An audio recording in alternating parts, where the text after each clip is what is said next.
तो नमस्कार दोस्तों, आज के इस वीडियो में हम एक छोटी सी कहानी के माध्यम से जानेंगे कि कैसे अपने मन को बस में कैसे किया जाता है। तो इस वीडियो को अंत तक जरूर देखिएगा और हाँ, वीडियो पसंद आए तो महात्मा ज्ञान यूट्यूब चैनल को सब्सक्राइब जरूर कीजिएगा। आज की कहानी है एक भिक्षु की है। कहानी देखने से पहले इस वीडियो को लाइक और चैनल को सब्सक्राइब जरूर कर दें। भिक्षु वह होता है जो सब कुछ त्याग देता है और एक चीज को अपना लक्ष्य बना लेता है। किसी व्यक्ति के भिक्षु बनने के पीछे एक बड़ी वजह होती है। कोई भी भिक्षु ऐसे ही नहीं बन जाता। उस व्यक्ति के भिक्षु बनने के पीछे भी एक बड़ी वजह थी। भिक्षु बनने से पहले उस व्यक्ति के मन ने उसे कई गलत काम करने पर मजबूर किया था। उसने कई पाप किए थे। वह व्यक्ति अपने मन के अनुसार चलने लगता है। उस व्यक्ति के मन ने उसे अपना गुलाम बना रखा था और वह अपने मन का दास था। जीवन में हर सुख और संपदा प्राप्त करने के बाद भी उस आदमी के दिल में बहुत दर्द था और यह मानसिक भय ही उसे एक भिक्षु बना देता है। भिक्षु बनने के बाद व्यक्ति सांसारिक पीड़ा से मुक्त हो जाता है, जंगल में रहने जाता है, अलग अलग प्रकार के ध्यान और अभ्यास करता है, भिक्षा से भीख मांग कर खाना खाता है और फिर अकेलेपन और शांति से ध्यान करता है। लेकिन फिर भी उस व्यक्ति का मन शांत नहीं है। वह बेचैन और परेशान होकर रहता है। यहां एक बात समझनी चाहिए। जैसा कि हम सभी जानते हैं, ध्यान किसी भी आध्यात्मिक यात्रा या आत्म सुधार की शुरुआती चरण होता है। इसे शुरू किया जाता है जब आपका मन शांत हो, जब हमारा मन हमारी बात सुनता है। लेकिन उस भिक्षु का मन ना तो शांत है और ना ही उसकी बात सुन रहा है। उस भिक्षु के मन में एक बात बैठ गई कि मन को नियंत्रित करना असंभव है। लेकिन फिर एक दिन वह भिक्षु एक व्यक्ति से मिलता है जो ना तो भिक्षु है और ना ही एक बुद्धिमान व्यक्ति है। वह एक साधारण सा चरवाहा था जो भेड़ बकरियों को चराता था। उसका नाम गोपाल था, जो जंगल में भेड़ बकरियों को चराने में लगा था। गोपाल उससे पूछता है, क्या मैं आपकी मदद कर सकता हूं? आप बहुत चिंतित दिख रहे हैं। पिछले कई दिनों से देख रहा हूं कि आप बहुत बेचैन हैं। अगर आप चाहे तो मैं आपकी मदद कर सकता हूं। भिक्षु ने गोपाल की बात सुनते ही हंसते हुए कहा, तुम मेरी मदद कैसे कर सकते हो?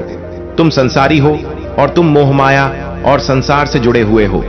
मैंने सब कुछ छोड़ दिया और जंगल में आया, फिर भी मेरा मन मेरे वश में नहीं है। गोपाल कहता है कि हाँ, मैं तुम्हें सिखा सकता हूं। मुझे अपने मन को वश में करना आता है। वह चरवाहा कहता है, मन को वश में करने के लिए सभी वस्तुओं का त्याग करने की आवश्यकता नहीं है, ना ही जंगल में आकर रहने की जरूरत है। मन को वश में करने के लिए बस एक चीज को छोड़ना सबसे जरूरी है। वह भिक्षु उस चरवाहे से पूछता है, वह एक चीज क्या है? चरवाहा कहता है, गलत जानकारी। आज तक हमारे भीतर जो भी जानकारी गई है उसी ने हमारे मस्तिष्क और मन का निर्माण किया है। सन्यासी उस चरवाहे से पूछता है, परंतु वह कैसे? वह चरवाहा समझाते हुए कहता है, मान लो तुमने आज तक अपने जीवन में सेब का फल ही नहीं खाया है, तुम्हें सबके स्वाद के बारे में कुछ भी नहीं पता, तो क्या तुम्हारा मन कभी सेब खाने को कर सकता है? इसीलिए हमारे मन का निर्माण जानकारी से होता है। वह सन्यासी चरवाहे की बात से प्रभावित हो जाता है और कहता है, क्या तुम मुझे थोड़ा और विस्तार में बता सकते हो? इसके बारे में गोपाल भिक्षु को बताता है कि अगर तुम अपने मन को नियंत्रित करना चाहते हो तो मेरी बातें ध्यान से सुनो। तुम अपने मन को नियंत्रित कर सकते हो जब तुम अपने मन की जड़ों को देख पाओगे। मन का निर्माण जानकारी से होता है और हमारे शरीर में जानकारी के 5 प्रवेश द्वार होते हैं। पहला, आंख। हम अपनी आंखों से जो कुछ भी देखते हैं, अच्छा या बुरा, वह सब हमारे मन की याददाश्त में इकट्ठा होता रहता है। दूसरा, कान। जो कुछ भी हम अपने कानों से सुनते हैं, हमारे मन में वैसे ही बीज के रूप में बोया जाता है। तीसरा, जीभ। जिस भी चीज का स्वाद हम ले लेते हैं वह हमारे मन की याददाश्त में अंकित हो जाता है। चौथा है नाक। जो एक बार सांस लेते हैं, चाहे वह सुगंधित हो या दुर्गंधित, वह हमारे मन में दर्ज हो जाता है। और पांचवा है स्पर्श।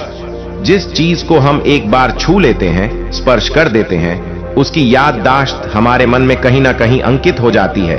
इन 5 और शारीरिक द्वारों से जो भी जानकारी हमारे अंदर प्रवेश करती है, वह जानकारी बीजों के रूप में जमा हो जाती है और धीरे धीरे वृक्ष बनते हैं। हमारा मन मिट्टी की तरह है जिसमें बीज बोए जाते हैं और हमारी बुद्धि बीज बोने वाले किसान की तरह अगर हमारी बुद्धि गलत जानकारी को सही जानकारी के बीज बो देगी और भविष्य में जब वह बीज वृक्ष बनेगा तो भविष्य में वह पेड़ खराब फल देगा। हमारा मन एक उन्नति के काबिल किसी खेती की तरह है जिसमें हम जो भी बीज बोते हैं वह हमारे अंदर उग जाते हैं। जैसे कि एक किसान ध्यान से सही बीज चुनकर उगाता है ताकि उसकी फसल भरपूर और फलदार हो। हमें भी अपने मन को अच्छे और सकारात्मक विचारों से सजाने की जरूरत होती है। जैसे कि एक माली अपने उद्यान की देखभाल करता है, हमें भी अपने मन की देखभाल करनी चाहिए। सच्चे विचारों, अनुभवों और जानकारी से इसे पोषित करके इस तरीके से हम अपने अंदर एक समृद्ध भावनाओं, समझदारी और विकास के वृक्षों को खूबसूरती से फूलने देते हैं। तुम्हारा मन तुम्हारे बस में इसीलिए नहीं है क्योंकि तुमने पहले से ही अपने मन में बहुत सारे गलत बीज बो रखे हैं और अब वह बीज बड़े वृक्ष बन चुके हैं। वह सन्यासी उस चरवाहे से पूछता है, अब मैं क्या करूं? क्योंकि अब तक मैंने बहुत सारे गलत बीज बो डाले हैं और मैं उन्हें उखाड़ नहीं सकता।